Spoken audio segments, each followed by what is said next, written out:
All right. Well, let's while we pull up your 2024 bracket, Andy, we'll talk a little bit about you talked about the scrutiny. I know how hard it is putting your bracket online. It's like everyone else gets to fill out their terrible bracket and nobody sees it. But you Right. got to post it every year. Yes. It's Yeah, Um, so not yeah, fun. yeah. all right, so you're gonna pick this apart? Go ahead. Yeah, let's do it. Yeah. Well, Andy, take us through it first. All Talk right, well, through some I guess first round what I'd like upset to do is picks. give, I think it's better to give, I mean, I did this on Sunday night on Bleach Report, but I'll give you a little more rationale here, because it was so quick the other night. First of all, I'm not feeling FAU. If you hold it right there for a second, I'm not feeling FAU. They stumbled down the stretch. I know Northwestern is limping down here as well without two starters, but Boo Buie is one of the best closers in the country. Northwestern in the New York area is going to have a ton of fans, like Wisconsin and Michigan and Duke, for example. A lot of students come from the Northeast to those schools. So there's a lot of alums. It's going to be a lot of fans for Northwestern and Brooklyn, like there will for Duke and Wisconsin in that same regional. I know they're all playing each other, at least not initially. So that was my rationale there. Again, I think UAB does not have someone who can guard Ladie. I like him. Auburn's obviously playing well with just winning the SEC. UConn's dominant. That's why you see them across the top. I don't see them falling here. On the bottom part, um, the interesting thing, again, Drake, I think, Washington State, I think, sort of peaked too early and sort of is coming down. And Tucker DeVries is going to be a big time scorer. People are going to remember his name. BYU can score and shoot the basketball extremely well. But I just witnessed Illinois, and they are a freight train.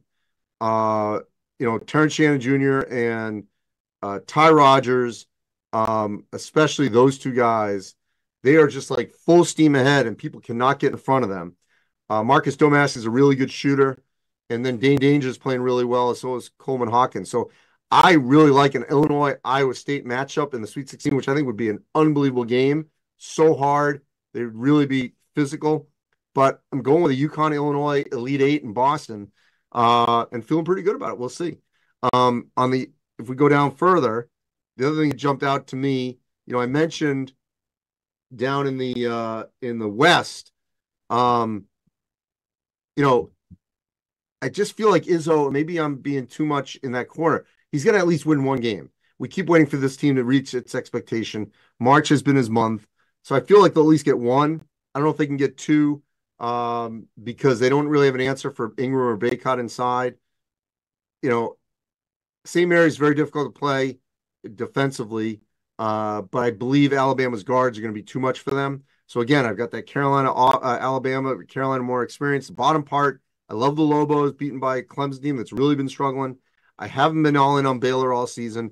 I think New Mexico plays so hard, so many options that I think they have a great shot to get there. And I feel like with Arizona, this, similar to Purdue, that, get upset in the first round last year, and they're playing with a bigger purpose. Adding Caleb Love was a huge deal for them. And then we get the matchup that they claim they don't play in, which I know they say they don't, and I don't think they can because you don't know if it's going to happen. But you'd have Caleb Love against RJ Davis, former teammates, both player of the years in their respective conferences. I mean, I think we had Carolina, Arizona, UConn, Illinois on that side of the bracket. That would be pretty good. I mean, it wouldn't have like the crazy upset on that side, but I think it would really be great games. And on the other side, on the upper right, again, Houston looked terrible against Iowa State, but it was really the first time that's happened to them. I love Nebraska. I will say selfishly, I hope Keisei Tominaga can play longer. He is the Caitlin Clark, Steph Curry, plays with so much joy, hits threes from all over the place. It'd be great if he has a great run. I don't, everyone's picking James Madison. I just saw Wisconsin 4 games in a row last Sunday against Purdue, and then 3 games in Minnesota, and they're playing their best basketball. Now, they lost to Purdue and Illinois in that stretch. Two teams are just better than them, right above them. Uh, Chucky Hepburn, AJ Storer, John Blackwell, they're all playing at a high level. I think they can beat Duke. Duke's been very inconsistent. So I think they could be in a Houston-Wisconsin matchup. Down below, Tyler Kolek's coming back, but he's not healthy. He's not 100%. And Kentucky has NBA talent. And I think this is the year they finally will play to their potential and get at least to the Elite Eight. And then I like them against Houston if they can play to their potential. And the bottom part, I think it's all made up for Purdue. They're in Indy. There's no reason they shouldn't get by Utah State or TCU.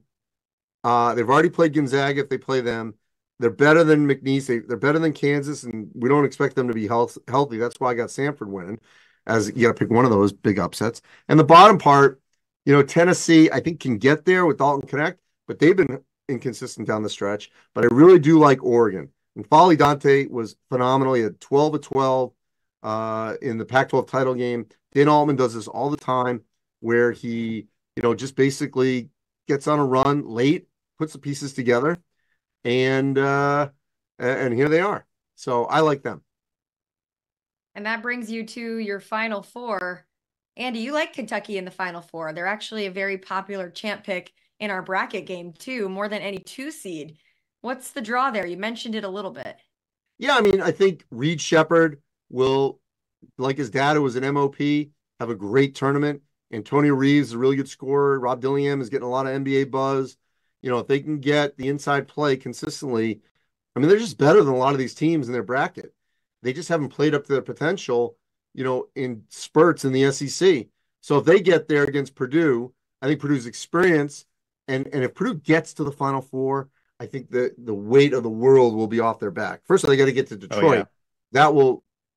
Some bricks will fall off if they get to Detroit. Yeah. But then if they get to the Final Four, they'll exhale. And if they get to that title game against UConn, which is really the game we all wanted to see from day one, I think, because they were the 2 best teams this year. Different teams, Houston, Arizona, whatever. Everyone had sort of a turn in that top 10 for the most part. A couple, maybe not as one, but looking like they were one of the best teams. But the game we all wanted to see, I think, was Purdue UConn. So maybe I'm willing this to happen, hoping it to happen. But I would take that right now in a second, and I would take either winner. Either have a great story in UConn back-to-back, first time since Florida in 06-07, or you have Purdue finally winning a national championship. Zach Edey, back-to-back player of the year, winning a national championship in his last game. The Big Ten finally getting one since 2000. Either way, it would be a great story for the winner. You went with UConn, not trusting Purdue after what they did to you last year, huh? Yeah, there was that little doubt. Little doubt. Well, Andy, I actually have someone in the control room, and they're talking to me now, and he's very curious about your bracket not having Florida advance. I think we might have a Gator fan in the control room. So I debated that. I don't know. This goes back. I don't know if there's stats for this, but there's always a team from the first 4 that not just wins 1 game, but wins 2. And you can go back. Notre Dame did it a couple years ago. Last year, Pitt did it. Obviously, there's the VCU. UCLA did it in the bubble.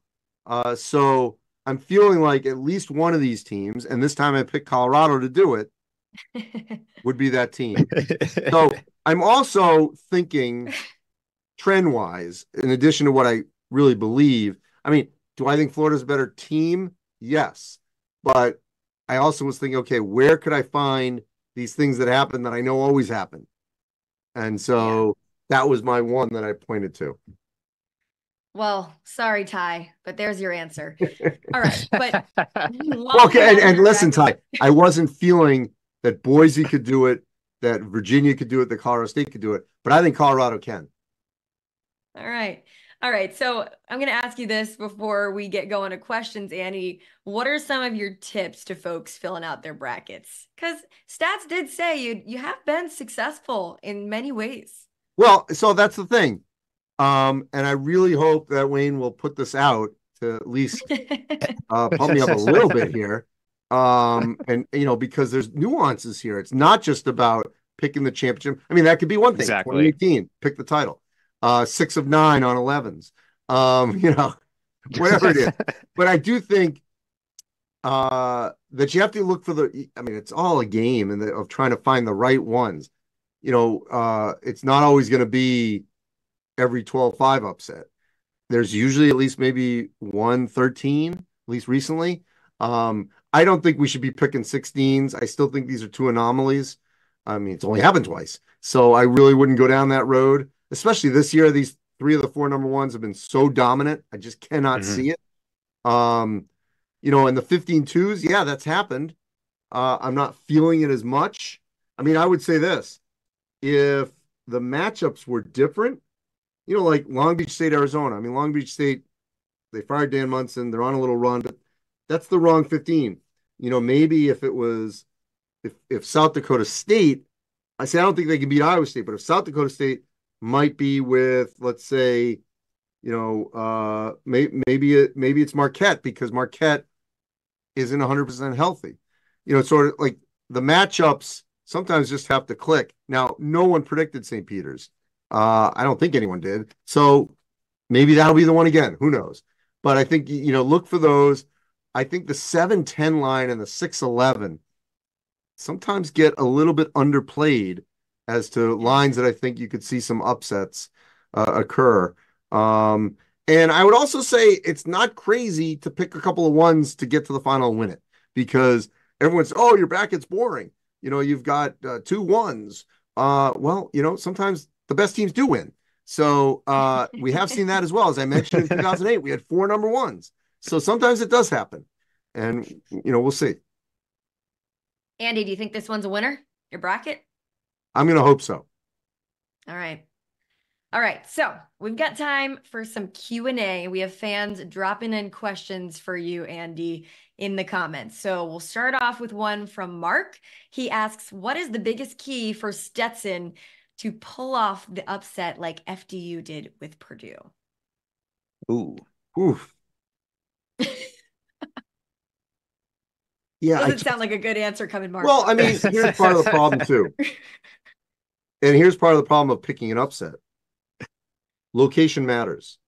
Okay. UMBC, that was in Charlotte with Virginia. Not in Richmond or something like that. I know it's Charlotte, but it was not really that great a home court. And so I think that kind of stuff matters. There's just no way that UConn's going to lose in Brooklyn. No way. Certainly not in a 116. So you have to look at and that's the thing with Purdue. I can't see them losing in Indianapolis. It's literally an hour from their campus. Yeah. I just can't. To a lesser team, I should say. Because what we see is when these teams are, the underdog in a more of a neutral setting, the crowd all gets behind that underdog. And then that number 1 or 2 gets really tight. This year's bracket, UConn and Purdue especially are in such favorable locations that I can't see it happening. So I'm sorry. The Hatters, not going to get it done. Mark, if you're still listening, we're very sorry. Okay. Paul asks, if Kolek is near 100%, does Andy think Marquette has a chance to go to Phoenix? Yes. I saw that Marquette team in Hawaii early on and really liked them and thought they were going to, at that point, win the Big East and win it again. Then I saw them a few weeks later lose to Providence. So they were inconsistent, to say the least. But when they are healthy, they certainly have the guard play, the defensive ability, especially the fact that they are so hard to play against. I mean, they play really hard every possession. And in that particular bracket, yes, they could get there. I still like Kentucky better, but, they're a 2 for a reason. And there's no one in that. There are a lot of teams that I don't think, could Iowa State beat UConn? Yes. Do I think it would happen? No.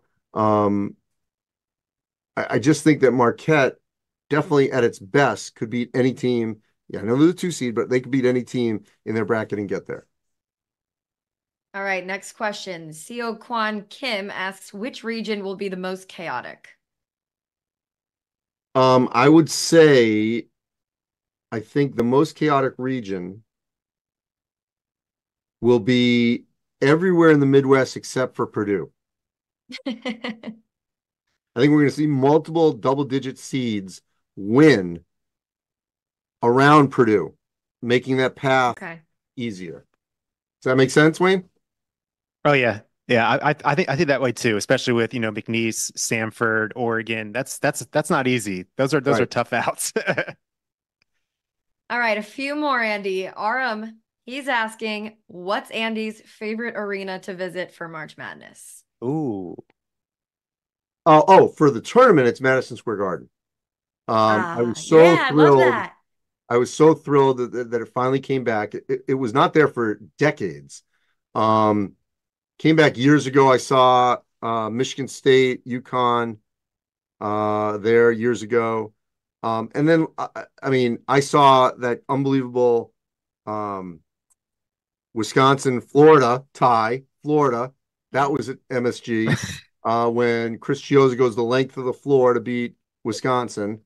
Um, and then last year, the K-State Michigan State game, one of the best I've ever seen. The atmosphere was off the charts, and you think, oh, K-State, Michigan State, Florida Atlantic were there. Didn't matter. Great atmosphere, and Marquise Noel's performance. I think he had 18 assists, and Tyson Walker played great. I mean, it was just that place was rocking for K-State, Michigan State, and there was just something about the Garden and the tournament and a berth going to the Final Four. So I'm a huge fan of when they host. All right, one more question. What's the most surprised you've ever been in March Madness? I have a pretty good guess that Purdue had to have been pretty surprising last season, but you might surprise me with another answer. Well, so the easy answer is UMBC Yeah. or FDU. But I'm going to tell you that I am actually almost more surprised by St. Peter's beating Purdue in the Sweet 16. And the reason being is they had a week. So it's one thing when there's that first round upset. It's the noon game or what have you. Everyone's got jitters, and then they get on a run, and now suddenly you're playing from behind. But what shocked me about that result was Purdue had a week because St. Peter's had already upset Kentucky. Um, their second game was it Was it Murray State? Murray State? Murray State. Okay. So Purdue, you know, they're in the Sweet 16. I know it's in Philly, but you've got all this time. They got little guards. They're going to fly around like it just shocked me that they weren't ready for that game. And then they ultimately lose to Carolina. But like that one really, I was like, there's no way. All the euphoria St. Peter's goes back to their campus. They come back on the road that they're going to do it again. Like just because, that game to me, I don't know if anyone agrees with me. Like that was so remarkable that they were able to do it after a break, going home, coming back, and here you have Purdue, and they still lost. Like I Yeah. couldn't, when I saw that score, I couldn't believe it. Stats, you agree with that one? Yeah, that's a great point, Andy, because like these moments like 16 over a one, those are great like one night thing onlys, but to do it game after game, 3 wins in a row, the long break between where everyone kind of is aware of you now. There's no hiding anymore. And especially Purdue getting all that time to prepare. I mean, the more you think about that kind of is insane to think about a 15 seed doing that and winning 3 games like that. And that it almost like the blowout loss didn't matter. Obviously, I'm sure they wanted to win the game, but in terms of our memories, you kind of forget about that Elite Eight loss. You just remember those 3 games were just every Right. time you're like, is this really happening? Well, like, and to like, just say to put a bow on this. So NC State, they win 5-5, obviously crazy in the ACC tournament. If NC State, if there was like a gap, and then NC, like some of these tournaments have, like in the America East, if then NC State NC went home, and then 4 days later they Yeah. played in Charlotte or somewhere, there's no way that North Carolina should lose that game to NC State. Yeah. But it's Yeah. all in a row, momentum, and they got it done. And that's why I was like, I couldn't believe that Purdue had all this time and they knew all about St. Peter's and they still lost.